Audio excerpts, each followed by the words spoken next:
Hello and welcome to episode number 8. In this video, I'm gonna just continue drawing up Kazuha, yeah? Now, I'm gonna continue on from a conversation from what I said back in episode number 7. Basically, there was like this one idiot who was like bashing on something that's actually good. So I'll just continue my conversation from that, yeah? So basically, the lesson I'm trying to give is, if anyone goes around bashing on anything that's actually good, don't listen to them. Just have your own way of thinking, okay? If someone goes and says, oh, I hate this thing, here's why, that's their opinion, right? If they're going around swearing their heads off, saying, it's not even good, when it actually is good, then just don't pay attention to them. They're just attention seeking, and they're just butter that people like something at all. But you get the point though. It's like, basically, life lesson, if someone goes on bashing on something that's actually good, just ignore them. They're just jealous that that the other people are just getting famous and they're not. So that's probably what it is. Oh, and one last thing, right? There's a gamer I've tuned into a few years back, but I've not been on his channel for a while, and he's a good guy, by the way, and he's called Alpha Medicine, right? And it's where once he said this, which is so true, and he said no matter how good something is, whether it's a comic or a movie or a game, someone will always bash on it no matter what. And it's because he was playing Secret of Mana 1 remake, and there's actually been quite a few complaints saying how the animation quality wasn't very good and things like that. And he was like let's playing it, but I don't think he did a full let's play. But it's multiplayer based like the SNES version is. But yeah, I do definitely agree. Someone will always bash on something even if it's had hundreds of hours worth of effort put in. So yeah. Oh yeah, there's this video game that was back on the SNES, and it's called Killer Instinct. It reminds me of Mortal Kombat or Street Fighter, and it's where in Killer Instinct there's like these characters, a lot of them actually use weapons, oddly enough, right? Well, not oddly enough, but you know, there's like, which is actually an interesting fact actually, so at least it makes it different to Street Fighter, right?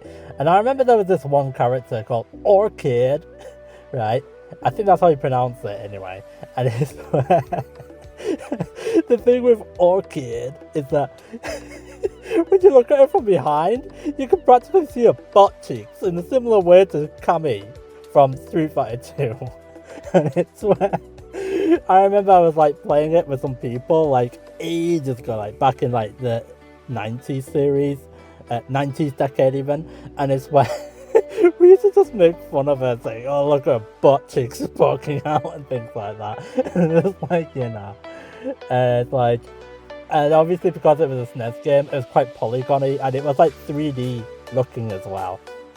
By the way, Killer Instinct is a really good game, by the way, but it's really hard to beat the final boss. And it's where he's so annoying to fight against, right? And it's where whenever he like launches you up in the air, he like stomps the ground and he gets back his health a bit each time. So he's kind of like cheating. I get that games are supposed to be hard. There's a big difference between making a game hard and making it borderline unfair. And the thing with the final boss of Killer Instinct on the SNES is that he just constantly keeps gaining back his own health, and you know, it's like you can't do that yet he is allowed to, and it's like it just seems pretty unfair, and it took a lot of tries just to be able to win against him. Even then, Bison doesn't try and get back his own health when you fight against him. But you know. Oh, and about Orchid, she's supposed to be a secret agent for a company, and she's supposed to be an assassin as well. But it's like I think the reason why she's like dressed like this is because so that nobody will know that she actually works for a secret organization behind the scenes sort of thing. But yeah, so at least they made her be a secret agent rather than just be like a police woman like Chun-Li. So at least the company who made Killer Instinct, I'm very sure it's Rare. Yeah, Rare is one of the companies that owns the series. Rare is a video game developer, and it's where for some reason they're also owned by Midway Games, and they're also made by Double Helix Games as well. I'm not sure why one video game series or manga or anime, etc. is owned by so many companies. I don't get it. It's pretty confusing if you ask me. But yeah, I kind of miss Killer Instinct on the SNES. It's actually quite a good game, I think. It's basically Mortal Kombat or Street Fighter, but different, so it's not exactly the same. And even a lot of the attacks you have in Killer Instinct is very different from Street Fighter. You won't be seeing fireballs of like the Hadouken very much, and there's not. I don't remember there being any characters that do a similar attack to Shoryuken or anything like that. So it's like, you know, so at least they actually put the effort in to try and make it original, if that makes sense. But yeah. Oh yeah, I remember the final boss's name now. He's called Idol. And it's pronounced EYE, like the word eye, as in like, you know, your pupils and such. And there's doll at the end, which is DOL. So yeah, Idol. That's his name. I know, a bit of a random name, but there you go. And yes, he actually has 2 heads. He's really hard to beat up. He's definitely harder than M. Bison is from Street Fighter 2. And it's all because he actually regenerates his health while he launches you up in the air. It's really annoying, especially when he's nearly dead. It's just like, wow. It's so satisfying when you actually kill him and he actually falls right into lava at the end. It was like, yes, finally, he's dead. That's what you get for making me have to retry like 10 times. One of the most surprising things about Killer Instinct is that you can pull off a lot of long combos off, and it's just like, and you're just like standing there getting hit a lot, or the enemies are standing there getting hit a lot, and it's just like, it's just like, it reminds me a little bit of another game series called Marvel vs. Capcom series, you know, 1, 2, 3, and 4. Well, Marvel vs. Capcom 4 is also known as Marvel vs. Capcom Infinite, and in those games, you have really long combos you can pull off.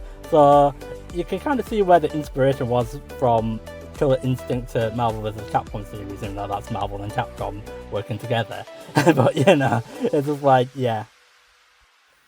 I do remember a couple of other characters from Killer Instinct. I definitely remember Thunder, and he has like this crazy mohawk hairstyle. It's like, I'm not saying mohawk hairstyle's bad or anything. It's like he actually just looks really funny with the mohawk. It's like, it's like, yeah, you know, he looks quite funny with that mohawk. And I also remember Jago as well. He looks like a tribesman. It's like a tribesman who's, I think he's the main character of the game actually, but you know. And then there was like this dinosaur thing. I think it's called Riptor. I think that might be a girl. I'm not sure. I haven't played the game for over 10 years. But I don't remember every single character, but maybe I should actually get back into it a little bit. But I don't have the SNES cartridge available to me. Oh, and that's another thing, right? The SNES cartridge for Killer Instinct, as far as I can remember, it was black instead of grey. I was like, oh, okay then. But, you know. By the way, about Killer Instinct 1 on the SNES, there was an arcade version of it, and the arcade version's a little bit better. And I think the voice acting's a little bit better in that one as well. And it's where there's obviously Killer Instinct 2, but I've never played that one. And I think there's a third one as well, but I've not checked into the series for quite some time. But you know, it's just quite a funny game. Yeah. Oh, by the way, I just recently found out there is a Killer Instinct game on Steam, and it's with better graphics and better combos and things like that. So potentially, I could actually buy that game and actually do a let's play on it. And what's even more funnier is that they brought new characters into this game. And yes, Orchid's back in that game as well. And they changed the outfit a little bit in that one as well. It's like, oh my word, they actually brought it back. It was like, can we please have a sequel to other underrated games that I talked about earlier on? But okay, sure. Oh yeah, I remember this SNES game called Tetris 3. It's actually one of my favourite games of all time, and it's on the SNES, and I remember so many happy memories playing this game. I remember me and my siblings actually playing that a lot. Like back in 1994 onwards. It's just like there's just so much content to that game. It's not just Tetris, there's also Magicless and Sparkless. I'm very sad that Sparkless and Magicless did not make a return after the SNES Tetris 3 game. It's also known as Super Tetris 3.